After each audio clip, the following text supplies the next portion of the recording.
पंढरपूर या ठिकाणी आम्ही चाललेलो आहोत आणि दादांचं आता वय 85 आहे, पण दादांची इच्छा होती पंढरपूरला जायचं, आईची इच्छा होती आणि विठोबाचं दर्शन घ्यायचं. मग आज सकाळी 7:15 वाजता निघालो आहे मखमराबाद रोडवरून आणि आता टेंभुर्णी येथे 15-20 किलोमीटर राहिलेली आहे. मध्ये जरा थोडा रस्ता खराब होता, अहिल्यानगरच्या पुढे आणि राहुरी वगैरे या ठिकाणी ट्रॅफिक जाम होती, त्यामुळे बराचसा वेळ गेला आणि मग पुढे आम्ही थोडं एका हॉटेलवर जेवण वगैरे केलं. एक मंदाळी म्हणून गाव आहे, या ठिकाणी एक स्वामी आहेत, त्या मंदिरात देखील गेलो. तिथे अर्धा तास गेला, जवळपास 1.5-2 तास गेले. परंतु माझी इंडिका आहे छानशी 16 वर्षाची लाडोराणी आणि तिच्यावर मग मीरा, मी, आई आम्ही आलेलो आहोत आणि आता लवकरच चंद्रभागेमध्ये स्नान करणार आहे आणि दर्शन घेणार आहे. दादा आहे तिकडे. दादा काय म्हणता? दादा कसं चाललाय प्रवास? व्यवस्थित एकदम बेस्ट. इकडे कॅमेऱ्यात बघा ना. हो हे काय बघू राहिलो ना. हा काय विठोबाचं दर्शन घ्यायचं. हो दर्शन, आंघोळ करायची, दर्शन घ्यायचं.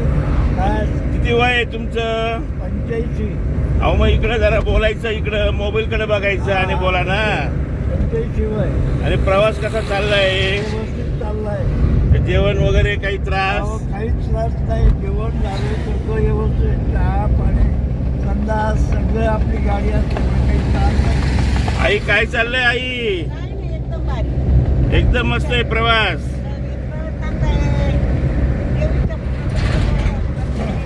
देव इच्छा पूर्ण करतो.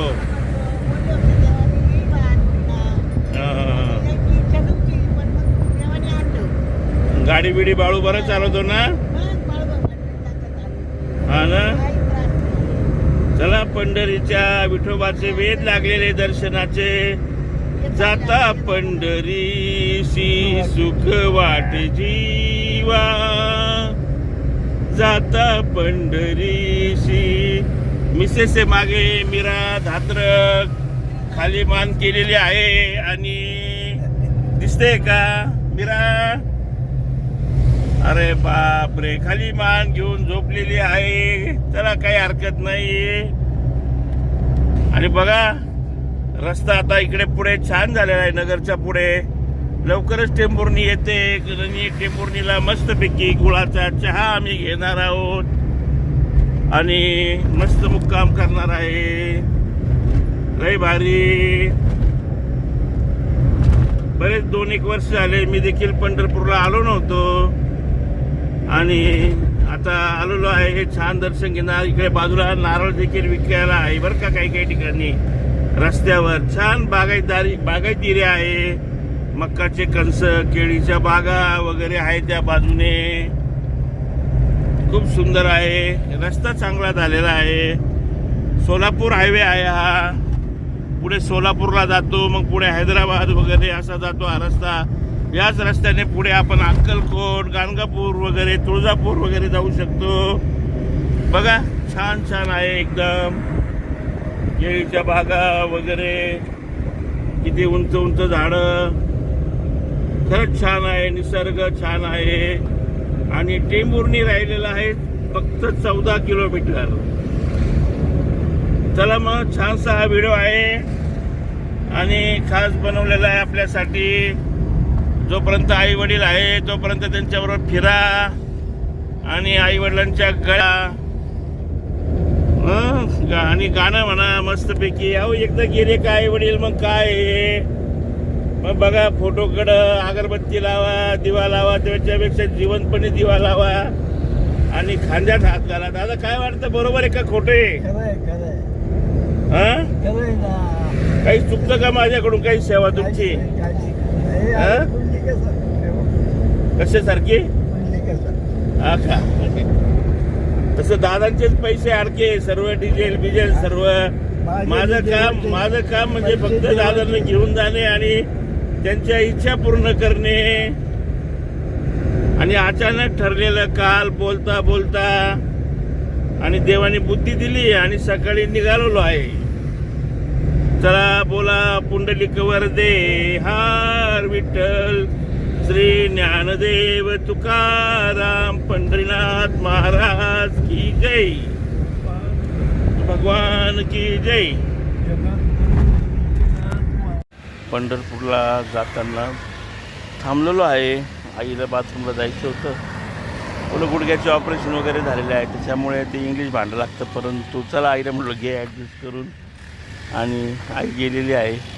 तर तोपर्यंत इथे मस्त थांबलेलो आहे. तर टेंभुर्णीच्या पुढे पंढरपूर रोडवर 39 किलोमीटर राहिलेलं आहे आणि छान आहे. सर्व बागायत आहे. इकडे मस्त कैऱ्या लागलेल्या आहे. सर्व नारळाचे झाडं आहे बघा, छान छान. आणि बाजूने रस्ता आहे, गाड्या वगैरे वाहत आहेत. या ठिकाणी एक आश्चर्य वाटलं मला. इथे मला वाटतं पेरूचा बाग आहे. पेरूच्या बागेमध्ये एक लेडीज आहे बिचारी, आणि मला वाटतं कॉलेज कुमारिका असेल. कॉलेज करून या ठिकाणी फवारणी करते. हे निंदते, आधुनिक नाही, फवारणी आहे. आणि आधुनिक शेती आता अगोदर मुलं वगैरे करत होते, परंतु मुली देखील आता आपल्या आईवडिलांच्या कामामध्ये सहभाग घेतात. तर बघा, फवारणी करते. खाली मला वाटतं तणनाशक असेल बागेमध्ये मारताना. इकडे बाजूला टोपी आहे, दुकान टोप्यांचं बेल्ट वगैरे, आणि बाजूला गाडी उभी केलेली मी लिहिली आहे. इकडून रस्त्याने बघा ट्रॅक्टर चाललेले आहेत. आणि विठुरायाच्या पंढरीकडे जाताना बघा केळीच्या बागा किती छान छान आहे. सर्व बागायत आहे एरिया. सुजलम सुफलम असा हा परिसर आहे. लय भारी. बघा पंढरपुरात आरोला आहोत आईदादांना घेऊन दर्शनासाठी. आणि गर्दी थोडी कमीच आहे. आज महाशिवरात्रीचा पहिला दिवस आहे आणि अनेक गाड्या वगैरे या ठिकाणी आलेल्या आहेत, ट्रॅक्टर वगैरे. आता आम्ही स्नान करणार आहोत. सकाळी 9 वाजता नाशिकवरून निघालेलो होतो मखमलाबाद परिसरातून. थांब आणि जवळपास 9:30 ते नाशिकच्या बाहेर निघायला लागले. आणि आता संध्याकाळी 6:15 वाजता पंढरपुरात पोचलेलो आहे. आणि थोडा अंधार पडायला लागलेला होता, पण रूम बघण्या अगोदरच चंद्रभागेमध्ये आंघोळ करण्याचा पहिला निर्णय घेतला. आणि मग अगोदर चंद्रभागेमध्ये मस्तपैकी स्नान केलेलं आहे. आणि तोपर्यंत अंधार झालेला होता. दादांचा हात धरून मग त्यांना गाडीपर्यंत आणलं. आणि मग रूम या ठिकाणी भेटला नाही. श्री गजानन महाराजांचा मठ खूप छान आहे. मग या ठिकाणीच हॉलमध्ये आम्ही मस्तपैकी आम्हाला कॉट वगैरे भेटले. याच ठिकाणी आम्ही भोजन वगैरे देखील केलं गजानन महाराजांच्या मठामध्ये. आणि रात्रीच मी आणि मीरा आम्ही दर्शन घेतलं. नामदेव पायरीजवळ गेलो, फोटो काढले आणि रात्री दर्शन घेतलं. आणि सांगितलं दादांना की आपण सकाळी दर्शन घेऊ. दादांना जास्त चालता वगैरे येत नाही, चक्कर वगैरे येते. पण मग तसंच दादांना, कारण गजानन महाराजच्या मठापासून मंदिर जवळ आहे. आणि आई दादांना मग दुसऱ्या दिवशी सकाळी घेऊन गेलो. दादा म्हणे फक्त कळस दर्शन घ्यायचं, पण कळस दर्शन म्हणता म्हटलं दादा जवळ इथे एकदम नामदेव पायरी. मग तिथे गेलो. तिथून मग डायरेक्ट मुख दर्शनच दादांचं करून घेतलं. आणि छानपैकी मस्त दर्शन झालं. छान यात्रा झाली. गजानन महाराजांच्या मठातील हे दृश्य आहे. आणि महाशिवरात्र होती. मग सकाळी गरम मस्त चहा घेतला.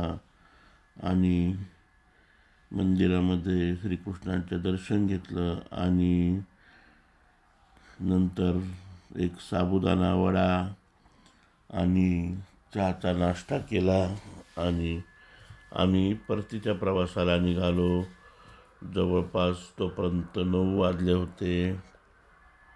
आणि पुन्हा टेंभुर्णी मार्गे कधी थोडं 1-2 तास झाले की थांबत चहा पाणी घेत आणि मस्तपैकी आम्ही परत फोटो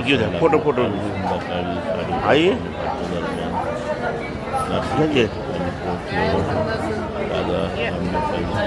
दर्शन येत आहे बघा. आई भेटली या सुंदर छान छान आहे.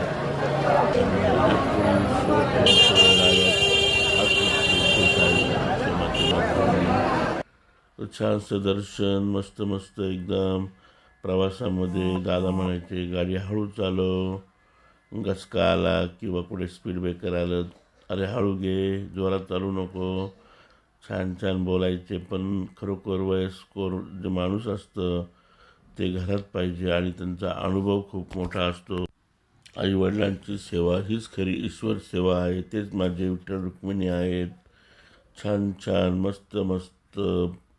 पुन्हा एकदा एक छान प्रवास केला. पंढरपूरची छान छान मलेदार कुल्फी, सुगंधित दुधाचा आनंद घेतला. लय भारी.